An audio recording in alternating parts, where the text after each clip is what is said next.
మినిస్టర్స్ను professor Nageshwar గారే కాదు, ఇంకా వేరే వాళ్ళు కూడా చాలామంది లోపల ఏం జరిగిందో తెలిసినట్టు నేను కూడా బహుశా విశ్లేషణ చేసి ఉంటా, వేరే వాళ్ళు కూడా చేస్తుంటారు.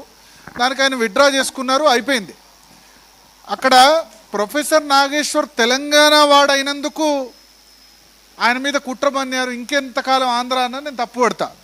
ఒకవేళ ప్రొఫెసర్ నాగేశ్వర్ గారిని జర్నలిస్ట్ పరంగా చేసి ఉంటే, అంటే ఆయన పోలీసులు అరెస్ట్ చేయడమో లేదా కేసులు పెట్టడమో, అంటే దానిలో పెద్ద కాన్స్పిరసీ థియరీ ఉందో లేకపోతే అదోన కాదు, ఇంకా దారుణమైన విశ్లేషణలు మనం చూసాం. సో జర్నలిస్ట్గా కనుక ఒకవేళ ప్రొఫెసర్ నాగేశ్వర్ కనుక round table press club meeting పెట్టుంటే డెఫినెట్గా సపోర్ట్ చేసి ఉండేవాళ్ళ కదా. ఎందుకంటే ఏ జర్నలిస్ట్కైనా రావచ్చు, చేసిన విశ్లేషణ బట్టి కేసు పెడతా అంటే ఆయన బూతులు మాట్లాడలే, బ్లాక్మెయిల్ చేయలే. బూతులు మాట్లాడిన వాళ్ళు, బ్లాక్మెయిల్ చేసిన వాళ్ళు ఇంకా చాలా దారుణమైన జర్నలిస్టులు ఉన్నారు కదా. సో జర్నలిస్ట్గా కనుక ప్రొఫెసర్ నాగేశ్వర్ రౌండ్ టేబుల్ పెట్టి ఉంటే మేమందరం కూడా సపోర్ట్ చేసి ఉండేవాళ్ళం. తర్వాత సరే పవన్ కళ్యాణే స్వయంగా క్లారిఫై చేశారు, కేసులు పెట్టట్లేదు, ఎస్ మేము హట్ అయినాం దానివల్ల అని చెప్పారు. ఆయన కూడా విత్డ్రా చేసుకున్నారు. కానీ దానికి తెలంగాణకు సంబంధం ఏంది? ఇప్పుడు నేను తెలంగాణలో ఉండి ట్రంప్ గురించి కూడా చేస్తున్నా విశ్లేషణ.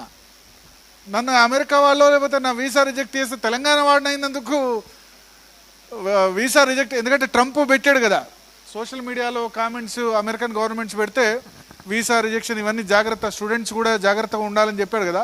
సో తెలంగాణ వాడినందుకు కాదు కదా, వ్యతిరేకంగా పోస్టులు పెట్టినందుకు కదా. సో అక్కడ తెలంగాణ ఆంధ్ర కాకుండా జర్నలిస్ట్ ఇష్యూగా చూస్తుంటే అయిపోయి ఉండేది. ఆయన వెళ్ళి ఆంధ్ర రాజకీయాల మీద అనలైజ్ చేసినప్పుడు డెఫినెట్గా మరి తెలంగాణ వాళ్ళు తెలంగాణ రాజకీయాలు అనలైజ్ చేయాలి, ఆంధ్ర రాజకీయాలు అనలైజ్ చేయకూడదు. సో ఎక్కడి నుంచి వచ్చింది, ఎక్కడి దాకా వచ్చింది, దాని నుంచి వచ్చి పవన్ కళ్యాణ్ తిట్టడం. పవన్ కళ్యాణ్ను నేను అబ్జర్వ్ చేస్తున్నా, సనాతన ధర్మం అని మాట్లాడినప్పటి నుంచి టార్గెట్ చేస్తున్నారు లెఫ్ట్ ఎకో సిస్టమ్. అంతకుముందు లేదు, 2019లో ఆయన సిపిఎంతో పొత్తు పెట్టుకున్నారు మరి కదా, చెగువేరే ఫొటోస్ పెట్టుకున్నారు, గద్దర్తో సన్నిహితంగా తిరిగారు. 19లో ఈజ్ అలయన్స్ విత్ సిపిఎం, ఇద్దరితో అలయన్స్, అఫీషియల్ అలయన్స్ ఉంది 2019లో. అప్పుడేం టార్గెట్ చేయలేదు. ఎప్పుడైతే సనాతన ధర్మం అని గత కొద్ది రోజులుగా మాట్లాడుతున్నారో అప్పటి నుంచి టార్గెట్ అయిపోయినారు లెఫ్ట్ ఎకో సిస్టమ్కు ప్రత్యేకంగా.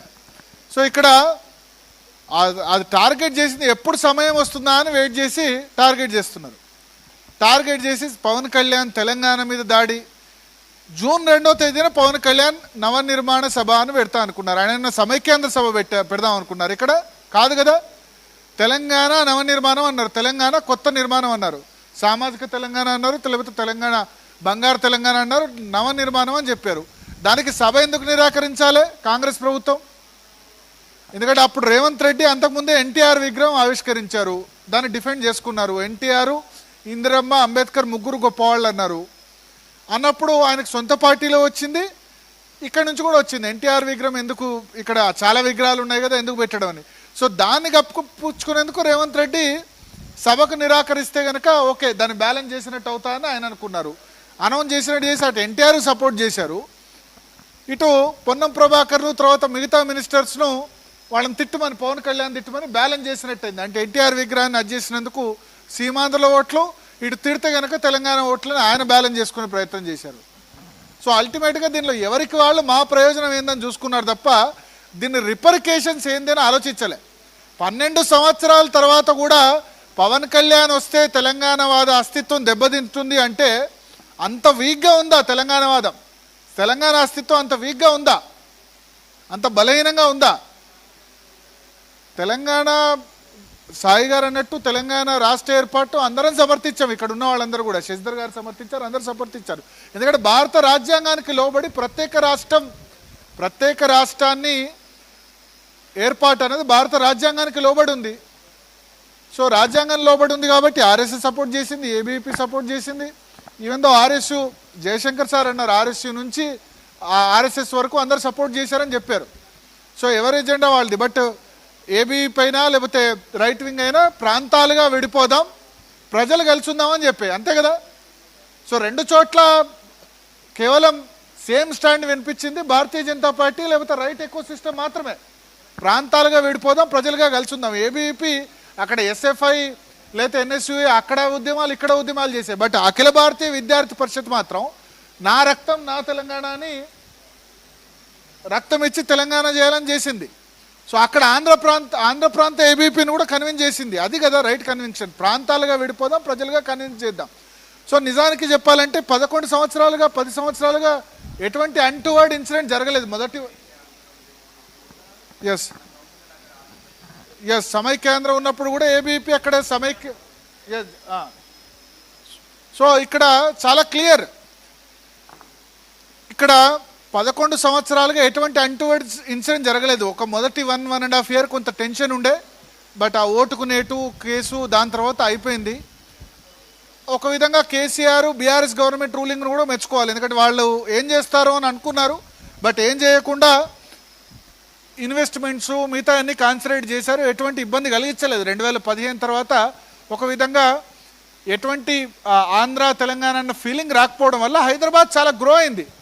ఇవాళ దేశంలో రంగారెడ్డి జిల్లా తలసరి ఆదాయంలో నెంబర్ 1.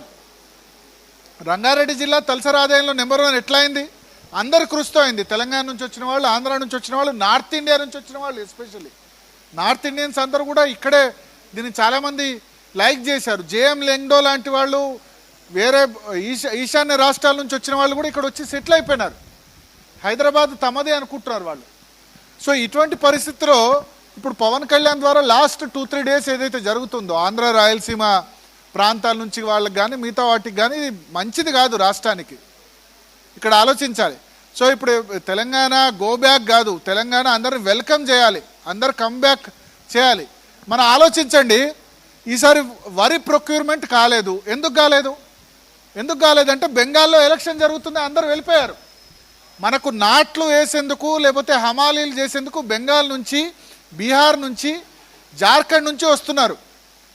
మనకు హమాలీలు లేకపోతే ఈ లారీలు ఇవన్నీ దొరకకపోవడానికి కారణం ఏంటంటే బెంగాల్ వాళ్ళు అక్కడ ఓటింగ్ ఉందని చెప్పి వెళ్ళిపోవడం వల్ల ఆ ఇంపాక్ట్ పడ్డది తెలంగాణ మీద. మన కార్పెంటరు ప్లంబింగ్ వరకు బీహార్ యూపీ నుంచి వచ్చిన వాళ్ళు చేస్తున్నారు. తర్వాత వంట మనకు మాస్టర్స్ ఎక్కడ కూడా ఇప్పుడు దొరకట్లేదు తెలంగాణలో, అంతా కూడా ఒడిశా నుంచి వచ్చిన వాళ్ళు చేస్తున్నారు. వీళ్ళంతా కూడా తెలంగాణ జీడిపిలో తెలంగాణ గ్రోత్లో భాగస్వామ్యం అవుతున్నారు. నాట్లు వేసేందుకు ఇబ్బంది అవుతుంది జార్ఖండ్, బీహార్, బెంగాల్ నుంచి. లేకపోతే రైస్ మిల్లో హమాలీలంతా కూడా బీహార్ బెంగాలీస్. వాళ్ళు లేకపోతే ఎంత ఇబ్బంది అయింది. మన రైతులు కదా ఇబ్బంది పడ్డది. ఫాల్ సీలింగ్ పని చేసేది బీహార్ యూపీ, ప్లంబింగ్ వర్క్ చేసేది బీహార్ యూపీ. వీళ్ళు లేకపోతే మనం బతకగలమా? ఇది ఆలోచించాలి. ప్రపంచమే ఒక కుగ్రామం అయిపోయిన నేపథ్యంలో అందరినీ వెళ్ళగొడితే ఓన్లీ తెలంగాణలో మనం బై బర్త్ తెలంగాణ వాళ్ళు ఉంటే సాధ్యమా? ఆలోచించాలి. అమెరికా అంత పెద్ద దేశం ఎందుకైంది? అన్ని చోట్ల నుంచి పోయారు కాబట్టి అమెరికా అంత పెద్ద ఎకానమీ అయింది. సరే, ట్రంప్ ఏమంటారు? మా ఉద్యోగాలు మాకు కావాలంటారు. తెలంగాణ ఉద్యోగాలు తెలంగాణ కావాలని అడగండి, ప్రభుత్వ ఉద్యోగాల్లో వాట అడగండి, దానికి ఇబ్బంది లేదు. కానీ ఇక్కడ ప్రజలు రావద్దు, వాళ్ళు సభలు సమావేశాలు పెట్టుకోవద్దు. ఇది ఎంత మేరకు కరెక్ట్ ఆలోచించాలి. సో తెలంగాణకు ఇక కావాల్సింది ఏంటంటే అందరి కంట్రిబ్యూషన్ కావాలి, అన్ని రాష్ట్రాల వాళ్ళు ఇక్కడ రావాలి. మార్వాడి గో బ్యాక్ అన్నప్పుడు నేను చెప్పాను, మార్వాడి గో బ్యాక్ కాదు, మార్వాడి వెల్కమ్. ఇంకెంతమంది వస్తారు రండి. మార్వాడీలను చూసి మనం కూడా నేర్చుకోవాలి కదా, వాళ్ళ కష్టపడే గుణాన్ని మనం కూడా నేర్చుకోవాలి కదా.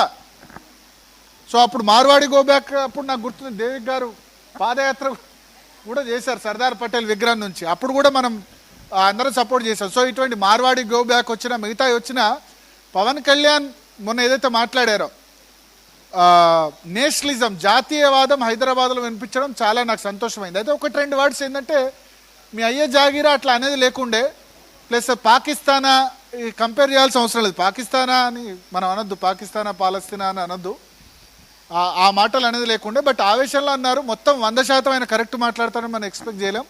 బట్ ఒకటి మాత్రం, పవన్ కళ్యాణ్ జాతీయవాదం గురించి మాట్లాడుతుంటే భారతీయ జనతా పార్టీ నేతలు ఎక్కడ పడుకున్నారో నాకు అర్థమైతలేదు. బీజేపీ నేతలు ఎక్కడ పండుకున్నారు? మీరు కదా జాతీయవాదం గురించి మాట్లాడాల్సింది. జాతీయవాద పార్టీ మీది కదా.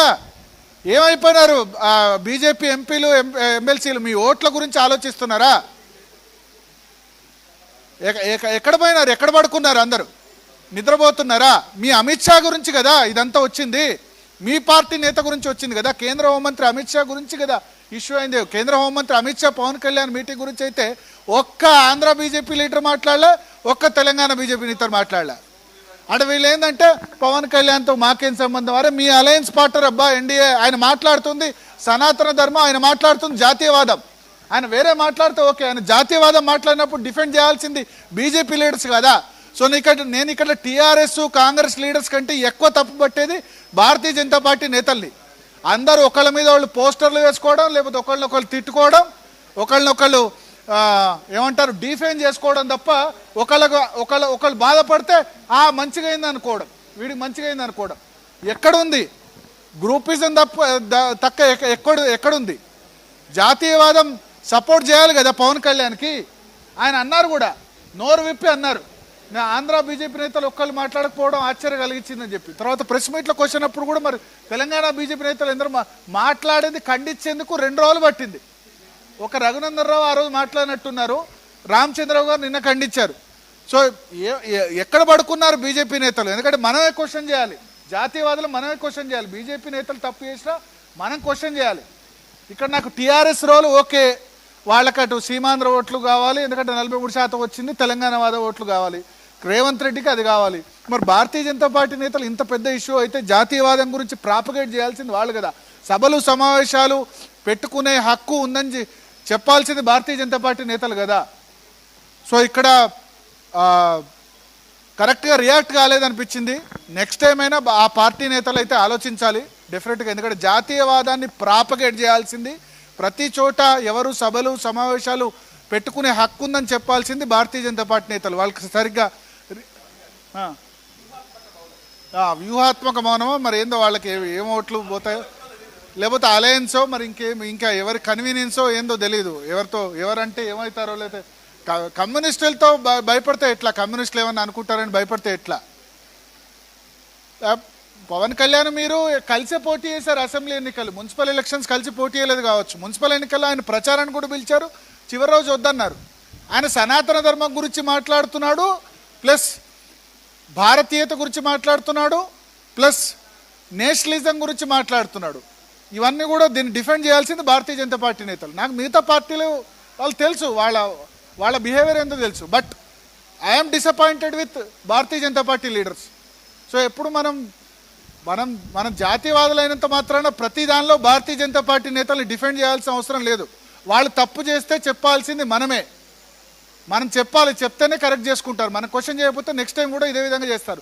మార్వాడి గోబ్యాక్ అప్పుడు కూడా మాట్లాడలేదు, ఎందుకంటే మాట్లాడితే మాకు లోకల్ వ్యాపారుల నుంచి పోతాయటారే. లోకల్ వ్యాపారులు కన్విన్స్ చేయాల్సింది మీరు. ఇవాళ గ్లోబలైజేషన్ అవుతున్న నేపథ్యంలో, ఎక్కడెక్కడి నుంచో వస్తున్న నేపథ్యంలో, ప్రపంచమే ఒక కుగ్రామం అయిపోయిన నేపథ్యంలో ప్రజలకు వివరించి చెప్పాల్సిన బాధ్యత నేతలది కదా. సో ఇది ఆలోచించాలి.